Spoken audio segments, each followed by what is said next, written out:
Olá pessoal, muito boa tarde ou bom dia para vocês aí. Então, hoje nós vamos dar seguimento ao que a gente está fazendo, que é conhecer os livros do Minha Biblioteca, aquele projeto que uma hora vocês vão escolher os livros para vocês ficarem e aí para sempre, né? Pelo menos um livro com certeza. Antes que você me pergunte, eu estou com esse negócio no nariz aqui que é para me proteger. Outro dia eu usei sem esse negócio aqui, sem essa fita aqui, e eu fiquei muito marcado, sabe? Machucou mesmo o nariz, a utilização da máscara, aquela máscara mais fechada que a gente tem. Então é só para me proteger mesmo. Mas nós vamos fazer, o importante é que nós vamos fazer a leitura desse livro aqui, Sherlock Holmes. Já ouviu falar no Sherlock Holmes? Elementar, meu caro Watson. Sherlock Holmes costuma falar isso. Então, o Sherlock é um detetive bastante famoso, talvez o detetive mais famoso de toda a história da literatura e também de séries e filmes, né? Porque o Sherlock já foi personagem aí de vários filmes e também de séries, né? Essa aqui mesmo é uma foto de uma série onde o Sherlock Holmes está. Então vamos conhecer esse livro aqui, que esse pode ser seu, também faz parte do livro do Minha Biblioteca, como eu já falei. E o Sherlock Holmes, ele é um herói britânico, né? Passa também na Inglaterra e também tem a ver com a Escócia, né? Tem muito a ver com a Scotland Yard, que é um tipo de polícia especial e tal. Então tem alguns nomes estranhos, às vezes para ler assim tem uns nomes em inglês, né? Que causa estranheza, assim, de lugares e de pessoas, né? Mas fora isso, é um texto tranquilo de ler, fora essas palavrinhas aí, né? O Conan Doyle, que é o autor, escreveu o Sherlock Holmes há bastante tempo, no século XIX. Então também tem umas encrenquinhas assim com relação ao tipo de português, de linguagem utilizada no texto, né? Mas a gente conversa um pouquinho. Então, Sherlock Holmes, nós vamos pular para a página 11, onde se inicia mesmo o texto. A aventura de Wisteria Lodge, a singular experiência do Sr. John Scott Eccles. Está registrado no meu caderno que era um dia nublado e ventoso do final de março do ano de 1892. Holmes recebera um telegrama enquanto almoçávamos e rabiscara uma resposta. Não fizera nenhum comentário, mas o assunto permanecera em seus pensamentos, pois ele se quedara diante da lareira em seguida, com ar pensativo, fumando seu cachimbo e lançando olhadas ocasionais para a mensagem. De repente ele se virou para mim com um brilho maroto no olhar. Então olha só quem está escrevendo, é o Watson, que é o amigo dele, né? Suponho, Watson, que podemos considerá-lo um homem letrado, ele disse. Como definiria a palavra grotesco? Estranho, notável, sugeri. Pessoal, grotesco, é isso mesmo, é estranho, notável, mas é meio bizarro, sabe? Às vezes nojento, grotesco, uma coisa assim, exagerada. Ele balançou a cabeça para a minha definição. Certamente há algo mais do que isso, ele disse. Uma sugestão subjacente do trágico, do terrível. Se você pensar em algumas daquelas suas narrativas com as quais afligiu um público há tanto tempo sofredor, reconhecerá quão a miúde o grotesco degenerou para o criminoso. Pense naquele probleminha dos ruivos. Era bastante grotesco no início, no entanto culminou numa tentativa desesperada de roubo. Ou então aquele caso tão grotesco das 5 sementes de laranja que levou diretamente a uma conspiração assassina. Essa palavra me deixa em alerta. Ele leu o telegrama em voz alta. E ele vai contar qual foi o telegrama, né? Uma cartinha que ele recebeu, uma carta urgente que ele recebeu aí. Acabo de ter muito incrível e grotesca experiência. Posso consultá-lo? Scott Eccles, agência postal de Charing Cross. Homem ou mulher? Perguntei. Um homem, com certeza. Mulher alguma jamais mandaria um telegrama com resposta paga. Ela teria vindo pessoalmente. Você vai recebê-lo? Meu caro Watson, você sabe quanto tenho estado entediado desde que prendemos o coronel Carruthers. Minha mente é como um motor acelerado que se despedaça se não estiver conectado a um trabalho para o qual foi construído. A vida é banal. Os jornais são estéreis. A audácia e o romance parecem ter desaparecido para sempre do mundo do crime. Precisa me perguntar, então, se estou disposto a examinar qualquer novo problema, por mais trivial que demonstre ser? Quer dizer, ele está de saco cheio lá, querendo qualquer caso, ele vai adorar qualquer caso que aparecer, né? Mas a menos que eu me engane, aí está o nosso cliente. Passos compassados foram ouvidos na escada e um momento depois, uma pessoa solenemente respeitável, robusta, alta, de bigode grisalho, entrou na sala. A história de sua vida estava escrita em seus traços carregados de ar pomposo. Das polênias aos óculos com ar de ouro, era um conservador, um devoto, um bom cidadão, ortodoxo e convencional ao último grau. Mas alguma experiência intrigante perturbara sua compostura nativa e deixara marcas no cabelo arrepiado, nas bochechas rubras e raivosas e em seus modos bruscos e agitados. Ele foi instantaneamente ao assunto. Tive uma experiência deveras singular e desagradável, Sr. Holmes, ele disse. Nunca em minha vida me vi em tal situação. Totalmente injustificada, totalmente ultrajante. Deve existir uma explicação. Ele inchava e bufava de raiva. Por favor, sente-se, Sr. Scott Eccles, pediu Holmes, em tom apaziguador. Posso perguntar em primeiro lugar por que me procurou? Bem, senhor, não parecia ser um caso que dissesse respeito à polícia. No entanto, quando tiver ouvido os fatos, o senhor há de concordar que eu não poderia ter deixado as coisas como estavam. Detetives particulares são uma classe pela qual não tenho simpatia alguma. Entretanto, por ter ouvido o seu nome... Muito bem. Mas, em segundo lugar, por que não me procurou imediatamente? Como assim? Holmes olhou para o seu relógio. São 2h15, ele disse. Seu telegrama foi despachado por volta das 1h. Mas ninguém, observando sua toalete e seus indumentos, poderá deixar de perceber que seu incômodo data da hora em que o senhor acordou. Nosso cliente alisou o cabelo despenteado e apalpou o queixo barbado. Tem razão, Sr. Holmes, de fechar a porta aqui, vai bater o sinal.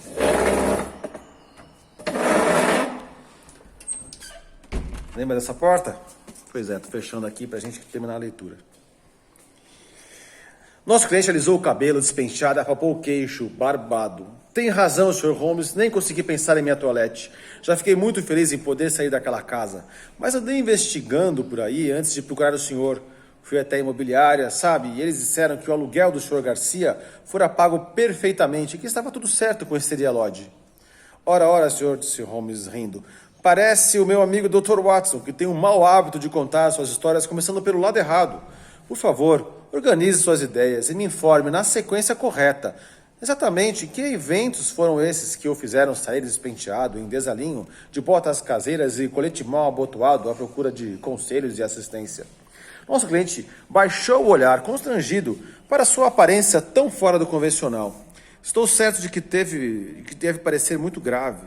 Sr. Holmes, e nunca em minha vida eu soube de algo assim ter acontecido, mas vou contar-lhe todo esse negócio esquisito. E quando eu terminar, o senhor admitirá, tenho certeza, que ele é suficiente para me justificar. Mas sua narrativa morreu no nascedouro. Ouviu-se uma confusão lá fora e a senhora Hildson abriu a porta para 2 indivíduos robustos e de aspecto oficial, um dos quais era-nos bem conhecido como Inspetor Gregson da Scotland Yard. Um policial energético, galante e dentro de suas imitações competente. Ele apertou a mão de Holmes e apresentou seu colega como Inspetor Baines, da polícia de Surrey. Estamos juntos na caçada, Sr. Holmes, e os rastros nos trouxeram nessa direção. Ele dirigiu seu olhar de bulldog para o nosso visitante. É o Sr. John Eccles de Popham House, Lee? Sou. Seguimos o senhor na manhã inteira. Localizaram-no mediante o telegrama, sem dúvida, disse Holmes. Exatamente, Sr. Holmes. Escolhemos o rastro na agência postal de Charing Cross e viemos para cá. Mas por que me seguem? O que querem? Queremos um depoimento, Sr. Scott Eccles, sobre os acontecimentos que levaram à morte ontem à noite do Sr. Garcia de Westry Lodge, perto de Esher. Nosso cliente havia erguido o tronco, com os olhos arregalados, sem um pingo de cor em seu rosto assombrado. Morto? Disse que ele está morto? Sim, senhor, está morto. Mas como? Algum acidente? Nunca houve um caso mais claro de homicídio. Bom Deus, isso é horrível. Não vão me dizer que suspeitam de mim? Uma carta sua foi encontrada no bolso do morto, e por ela sabemos que o senhor pretendia passar a noite de ontem na casa dele. Eu passei. Ah, passou, é? O caderno oficial foi sacado do bolso. Um momento, Gregson, interrompeu Sherlock Holmes. Tudo o que deseja é um depoimento normal, certo? E é meu dever avisar o Sr. Scott Eccles que poderá ser usado contra ele, hein? O Sr. Eccles ia nos contar tudo quando vocês entraram. Acho, Watson, que um brand com soda não lhe faria mal. Agora, senhor, sugiro que ignore os recém-chegados, a sua plateia, e prossiga com sua narrativa. exatamente como teria feito se não tivesse sido interrompido. Nosso visitante havia engolido o brandy e a cor já voltara ao seu rosto. Com um olhar titubeante para o caderno do inspetor, logo começou o seu extraordinário depoimento. Sou solteiro, ele disse. E por ser muito sociável, cultivo um grande número de amizades. Entre eles está a família de um cervejeiro aposentado chamado Melville, que mora na mansão Albemarle em Kensington. Foi à sua mesa que conheci algumas semanas atrás um jovem chamado Garcia. Ele era, pelo que eu soube, de ascendência espanhola e de alguma forma ligado à embaixada. Falava um inglês perfeito, seus modos eram agradáveis e era o homem mais belo que eu já vira em minha vida. Por algum motivo, logo ficamos muito amigos, esse jovem e eu. Ele pareceu gostar de mim desde o início. E 2 dias depois de nos conhecermos, veio me visitar em Lee. Uma coisa levou a outra e ele acabou por me convidar a passar alguns dias em sua casa, Wisteria Lodge, entre Esher e Oxshott. Ontem à noite eu fui a Esher para cumprir esse compromisso. Ele me descrevera sua casa antes que eu fosse. Morava com um criado fiel, seu conterrâneo, que atendia a todas as suas necessidades. O sujeito sabia falar inglês e cuidava da casa também. Havia um cozinheiro maravilhoso. Ele disse, um mestiço que ele recolhera em suas viagens, que preparava jantares excelentes. Lembro que ele comentara como era estranho encontrar pessoas assim, habitando uma casa no coração de Surrey. E que eu concordara com ele, mas eles provaram ser bem mais estranhos do que eu imaginava. Fui de carroça até o lugar, uns 3 quilômetros ao sul de Esher. A casa era de bom tamanho, afastada da estrada, com um caminho curvo, ladeado por altos arbustos sempre verdes. Era uma construção velha, decrépita, precisando desesperadamente de reparos. Quando a carroça parou no caminho cheio de mato, diante da porta suja e manchada pelas intempéries, tive dúvidas quanto à sensatez de visitar um homem que conhecia há tão pouco tempo. Então, a casa era toda zoada, né, gente? Ficou até com medo de entrar. Ele mesmo abriu a porta e me recebeu com grande cordialidade. Fui confiado ao criado, um sujeito melancólico, de tez escura, que me levou, carregando minha mala, até meu quarto. O lugar todo era deprimente. O nosso jantar foi tete a tete. Embora meu anfitrião fizesse o melhor que podia para me entreter, seus pensamentos pareciam vagar continuamente, e ele falava de forma tão incerta e deslocada que eu mal conseguia entendê-lo. Tamborilava os dedos na mesa sem parar, roía as unhas e dava outros sinais de impaciência nervosa. O jantar em si não foi bem servido ou bem cozido, e a presença sorumbática do taciturno criado não ajudava a nos animar. Posso assegurar que muitas vezes durante o serão desejei poder inventar alguma desculpa que me permitisse voltar para ali. Uma coisa me retorna à memória, que pode ser importante para o caso que os senhores estão investigando. Na hora não me pareceu relevante. Perto do fim do jantar, um bilhete foi entregue pelo criado. Notei, depois de lê-lo, meu anfitrião parecia ainda mais perturbado e estranho do que antes. Desistiu de qualquer pretensão de conversar e ficou sentado, fumando incontáveis cigarros, perdido em pensamentos, mas não fez qualquer comentário referente ao conteúdo da mensagem. Por volta das 11 horas da noite, fiquei feliz em poder ir me deitar. Algum tempo depois, Garcia apareceu na porta do meu quarto, que estava às escuras naquele momento, e perguntou se eu havia tocado a sineta. Eu disse que não. Ele pediu desculpas por ter me incomodado tão tarde, dizendo que era quase 1 da manhã. Peguei no sono. Depois disso, e dormi profundamente a noite toda.